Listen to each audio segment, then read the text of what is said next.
지혜 있는 사람은 세상을 능동적으로 지나간다. 능동적으로 지나간다. 어리석은 사람은 세상이 나를 지나친다. 세상이 나를 지나친다. 이렇게 생각을 할 수 있다는 얘기죠.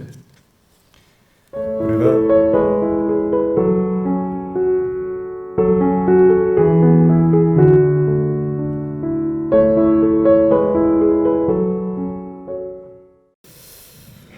오늘 보실 영화 애프터 웨딩 인 뉴욕은 작년에 개봉한 미국 영화입니다. 바트 프른디지가 감독을 했고 미셸 윌리엄스, 줄리안 무어가 주연을 한 영화입니다. 제목이 뜻하듯이 뉴욕에서 있었던 어떤 결혼식 이후에 벌어지는 일을 소재로 얘기를 하고 있는데요. 2006년 덴마크에서 이제 이 전작이 있는데 수잔 비에르 감독작의 애프터 웨딩이라는 이 영화를 리메이크한 영화예요. 이 덴마크 영화는 주로 이제 남자들이 그 이야기 소재를 끌어가는데 오늘 보시는 영화는 여성들이 그 이야기 중심에 있습니다. 주인공 이사벨은 미국 뉴욕에 있다가 20년 전에 인도로 가게 됩니다. 어떤 사연이 있어가지고 거기에서 보육원을 운영을 하는데 운영난에 처하게 됩니다. 근데 어느 날 미국에 있는 아주 유명한 미디어 회사에서 이 보육원에 후원을 하겠다고 연락이 와요. 근데 조건이 있습니다. 현지에 와서 직접 와가지고 수령을 해가야 된다 하는 조건을 붙입니다. 이 보육원 사항이 쉽지 않은데 도리 없이 이제 뉴욕으로 건너가죠. 인도에서 건너갔는데 그냥 이 후원을 잘 간단하게 줄 알았는데 꼼꼼히 좀 살펴봐야 된다. 금방 못 준다. 그러면서 이제 황당하게도 자기 딸이 이번 주 주말에 결혼을 하는데 그 결혼식에 좀 참석을 했으면 좋겠다. 이제 그래요. 이 주인공이 아주 이 자존심을 상해합니다. 그런 이야기로 전개가 됩니다. 먼저 영화를 좀 보겠습니다.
스토리 아시겠지만 10대 후반에 둘이 만나가지고 저 아이를 낳았어요. 낳았는데 기를 수 없다. 그래서 입양을 보내자 합의를 했고 그 아마 이 입양하는 것을 결정하는 기간이 일정 정도 유예 기간이 있나 봐요. 근데 여자는 이제 서울이 합으로 봤기 때문에 인도로 갔고, 남자는 그 보육원에 정기적으로 아이를 보러 가는데 차마 어디로 보낼 수가 없는 거예요. 자기가 키우려고 결정을 했고, 어느 날 지금 후원자인 저 부인 테레사를 만나게 돼서 지금까지 양육을 해가지고, 부인은 사업에 성공을 하고 남편은 이 조각가예요. 조각가인데 상당히 알려진 조각가인데, 두 사람이 만나서 결혼을 했고 저래 성장을 해가지고 이제 이 후원이 하겠다고 이제 이 인도로 이제 회사 직원들이 알아서 한 거죠. 저 사장이 한 건 아니고. 근데 와서 보니까 그런 사이인 거예요. 예, 그런 이야기입니다. 첫 번째 꼭지를 보면서 저는 이제 이런 생각을 해봤습니다. 긴 세월을 빙 둘러서 돌아와가지고 다시 만난 옛 인연입니다. 근데 이 만남을 의도를 한 게 아니잖아요. 의도하지 않았어요. 생각을 해보면 이 여자 주인공 이사벨이 만약에 뭐 보육원 운영을 하지 않았고 평범하게 어디 또 다른 남자를 만나서 결혼했더라면 이런 만남이 이어지진 않았을 것 같습니다. 하여튼 그래서 이 영화 부제를 낯선 초대로 돌아온 인연 이렇게 붙였어요. 낯선 초대로 돌아온 인연.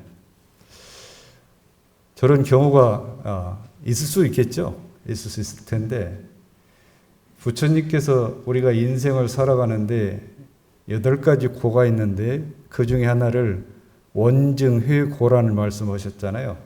원은 원망한다는 거고, 증은 미워한다는 거고, 회는 만난다는 얘기예요. 고는 괴로울 거고, 원망하고 미워했던 사람은 다시 안 만났으면 좋겠는데 다시 만남으로 인해서 생기는 그런 괴로움이 있다. 그래서 원증회고예요. 예, 그런 고가 있다 그 말씀이잖아요. 결국 인과라고 하는 것은 여수다, 주고받는 것이다 그러잖아요. 주고받는 것이다. 또 거래다, 가고 오는 거다 이렇게 얘기를 하는데, 복 중에는 인연복이 제일이라고 하잖아요. 인연복이. 자, 그러면 내게 오는 복이 인연복이 좋다라고 얘기했다면 내가 그렇게 지어놓지도 않은데 인연복이 계속 좋을 거냐? 그렇지 않다는 얘기죠. 그러니까 서로 관계가 안 좋아질 때도 서로 마무리 질 때는 이 상생의 인연으로 잘 정리를 해놔야 다음에 만났을 때 그런 인연복이 좋다라는 말을 듣게 된다 그 말씀이죠. 대산종사께서 이런 법문하셨거든요. 내가 사랑을 받으려면 먼저 남을 사랑을 하고, 내가 미움받지 않으려면 먼저 남을 미워하지 않아야 된다. 이것이 인과의 철칙이다. 인과의 철칙이다. 옛날에는 그 인과가 시간과 공간을 두고 이게 멀리 떨어져서 이렇게 서로 막혀 있던 것을 쉽게 풀지 못하는데, 요즘 세상이 빨라져 가지고요, 시간과 공간도 가까이 오고 가까이 왔기 때문에 그 서로 안 좋았던 사이를 풀 수 있는 기회가 옛날보다는 많아진다 그랬대요. 그러니까 대종사께서 물질이 개벽되니 정신을 개벽하자 그랬는데, 물질이 개벽을 되니까 속도도 빨라지는 거고, 인과 속도도 빨라지니까 그 빨라질 때 뭘 중심으로 할 거냐? 정신을 개벽을 해야 그거를 그 상생 인연으로 잘 풀어서 인연의 복이 잘 와야 된다. 이제 그런 가르침으로 우리가 이해를 할 수 있을 것 같습니다. 자, 그러면 또 다시 이어서 보겠습니다.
2부에서 보시겠지만 서로 진심을 믿지를 못해요. 후원자 테레사는 남편 오스카에게 배신감을 느끼잖아요. 의도하지 않게 불러서 만났는데도 자꾸 보니까 이제 그런 서운함이 쌓이는 거 봅니다. 인도에서 온 이사벨은 후원자 테레사가 자기와 본인 남편의 관계를 알고 의도적으로 모욕을 주기 위해서 부른 걸로 또 오해를 합니다. 그런 이사벨을 보고 테레사는 위선적이라고 생각을 해요. 그렇다고 당신이 아기 버리고 도망간 게 그것이 용서가 되는 거냐 그러잖아요. 그리스도 아버지를 믿지를 못해요. 나를 위해서 엄마를 만난 거냐, 엄마 만들어주기 위해서 만난 거냐. 그러니까 아빠는 엄마를 사랑해서 만났다 이렇게 얘기를 하거든요. 서로 이렇게 진심 말하는데 믿지를 않는 거예요. 서로 얽히고 설켰잖아요. 그런 걸 보면서 제가 이제 이런 감상이 들었습니다. 우리 흔히 하는 말로 배신이란 말 쓰잖아요. 배신, 등배자, 매들신자. 서로 가깝던 그 사이에 등지는 거잖아요. 등을 져요. 그리고 가깝게 신뢰했던 사람도 등을 지면 그때부터 마음이 닫아져 가지고 아무리 진심을 얘기를 해도 안 받아들여요. 안 받아들여요. 이게 참 답답한 일이잖아요. 그런 때는 답답하다고요. 그래서 이제 오스카도 답답하니까 자기 아내의 진정성을 얘 내인이 안 믿어주니까 화가 나서 그러잖아요. 선한 의도를 가진 사람이 꼭 가난할 필요는 없다 얘기해요. 꼭 가난한 사람만, 없는 사람만 그런 거 할 수 있는 거냐.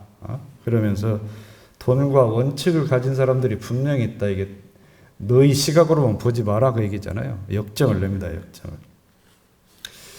그런 생각을 해봐요. 우리가 살아가면서 누군가 진심으로 사과를 할 때 그것을 받아주는 그것도 관용이라는 생각이 들어요. 관용. 그냥 하는 말로 용서를 한다고 하는데, 용서는 나름 이 상하관계를 조건이 좋은 쪽에서 받아들이는 그런 것인양 하잖아요. 진심으로 얘기할 때 그걸 좀 받아줘야 돼요. 받아줘. 그러면 그걸 받아주면 그것이 내 안에 있는 자비심이 발현이 되는 거잖아요. 내 안에 있는 자비심이. 그 마음 내기가 쉽지는 않죠. 어제까지 등졌는데 오늘 진심으로 저게 진심인지 아닌지 못 믿으니까 그럴듯한데 어찌했든 그 표정을 보면 알잖아요. 이게 진심으로 이 얘기를 하는 건지 꾸며서 하는 건지. 그렇다고 하면 내 마음에 불편한 감정이 있더라도 그때는 좀 받아줘요. 받아줘. 우리가 이제 알고도 짓고 모르고도 짓고 그러잖아요. 모르고도 짓고.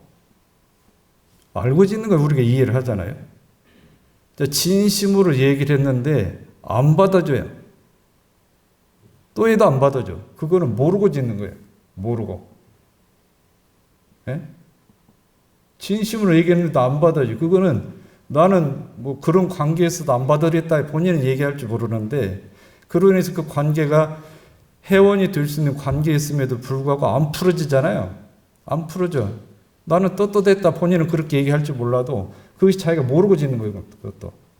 이게 진심으로 얘기할 때는 받아줘라. 그러면 그것이 화해할 수 있는 길이 된다. 화해할 수 있게. 어느 한쪽에서는 받아줘 화해가 되잖아요. 자, 그러면 이 사람들의 관계가 이 진심이 계속 왜곡되는 사정으로만 갈 건지 어떤 계기가 있는지 다시 한번 또 보겠습니다.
결국에 이제 그 테레사가 본인 이제 시한부 인생이라는 고백을 하면서 그게 의도한 게 아니라고 하는 걸 이사벨도 알고 받아주게 되죠.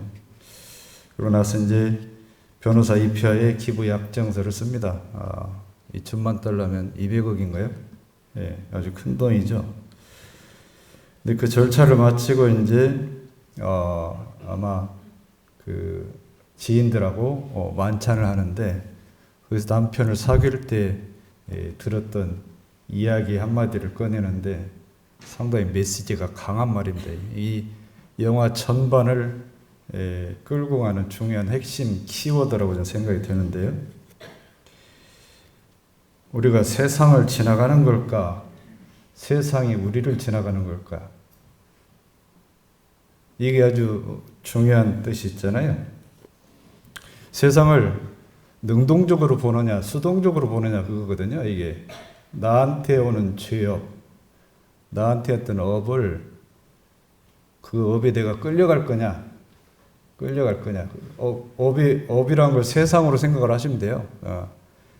그 업에 내가 끌려갈 거냐, 아니면 내가 끌고 갈 거냐 얘기거든요. 그 말을 여기서는 우리가 세상을 지나가는가, 세상이 우리를 지나치는가 이렇게 표현을 한 걸로 생각이 됩니다. 결국은 이사벨도 그렇고 테레사도 그렇고 각자 위치에서 자기 삶을 능동적인 방향으로 선택을 한 거죠. 선택을 해서 결론 이렇게 지어졌는데 대종사께서님 서울교당을 새로 지을 때 우연히 일꾼들이 대화하는 걸 한번 들었어요. 일꾼이 뭐라고 하냐면 사람이 아무리 애를 써도 억지로는 잘 살 수 없는 거다. 무언가가 숨어서 도와주는 음조하는 뭐가 있으니까 살아가는 거지 아무리 애쓴다고 이렇게 되는 게 아니다. 이런 얘기를 해요. 그 얘기를 듣고 대종사께서 총부에 오셔가지고 법회 시간에 제자들에게 그 말씀을 말씀하시죠. 세상을 살아가자면 우연한 가운데 음조도 있고 음해도 있다. 숨어서 보이지 않게 도와주는 것도 있고 보이지 않게 괴롭히는 경우가 없지 않지만 모르는 사람들은 그것을 하나님이나 부처님이나 조상이나 귀신이 그걸 해주는 걸로 안다. 그거를 아는 사람은 그게 아니고 다 각자가 심신작용한 결과로서 그걸 안다 그랬어요. 심신작용 결과로서. 결국에는 모르는 무언가가 나에게 복도 주고 나에게 죄도 주고 하는 것은 그 사람은 세상을 그런 관점으로 바라보잖아요. 내 자유의지는 아무 관계없이 무언가에 의해서 도와주고 무언가에 해를 주고 하는 것을 전부로 알기 때문에 세상이 나를 끌고 가는 거지. 나를 끌고 가는 거다 말이죠. 반대로 이게 좋은 일이든 안 좋은 일이든 결국엔 내가 다 지어서 나한테 왔던 거다라고 생각을 하면 내가 세상을 끌고 가는 거거든요. 세상. 그런 의미로서 그 말을 우리가 이해를 할 수가 있을 것 같습니다. 결국에는 지혜 있는 사람은 세상을 능동적으로 지나간다. 능동적으로 지나간다. 어리석은 사람은 세상이 나를 지나친다. 세상이 나를 지나친다. 이렇게 생각을 할 수 있다는 얘기죠. 우리가 하루하루 일상에서 세상이 나를 지나치게 할 것이 아니라 내가 세상을 지나가는 내 업을 내가 내 자유의지로 받아들이면서 잘 넘기면서 살아가는 그런 지혜로운 사람이 되면 어떤 경계가 오더라도 그거를 잘 넘어갈 걸로 생각이 됩니다. 그러면서 이제 아까 하면서 마지막으로 한 말 한마디가 기억이 나죠. 불행한 것은 이거를 새롭게 견뎌가는 힘이 된다. 이렇게 얘기를 했습니다. 결국 이게 은생어해의 이치를 이분들도 안 거거든요. 알았다는 얘기죠. 은생어해의 이치, 해생어은의 이치. 해에서도 은혜가 나오고 은혜에서도 해가 나올 수 있다는 그 이치를 아는 사람은 이 삶을 능동적으로 나한테 오는 그 업보를 능동적으로 바라보고 그것을 넘기면서 살아간다. 이런 가르침이 이 영화 전반에 알려주는 것이고, 인연이라는 것은 언제 어디서든 다시 만나니까 하여튼 마무리 지을 때 선연으로 잘 정리를 해야 다음 기회에 또 다시 만날 수 있다. 이런 생각을 해보게 됩니다. 세상에 끌려가지 말고 내가 세상을 끌고 갈 수 있도록 그 삶을 그렇게 관절하면서 능동적으로 살아갔으면 좋겠습니다. 감사합니다.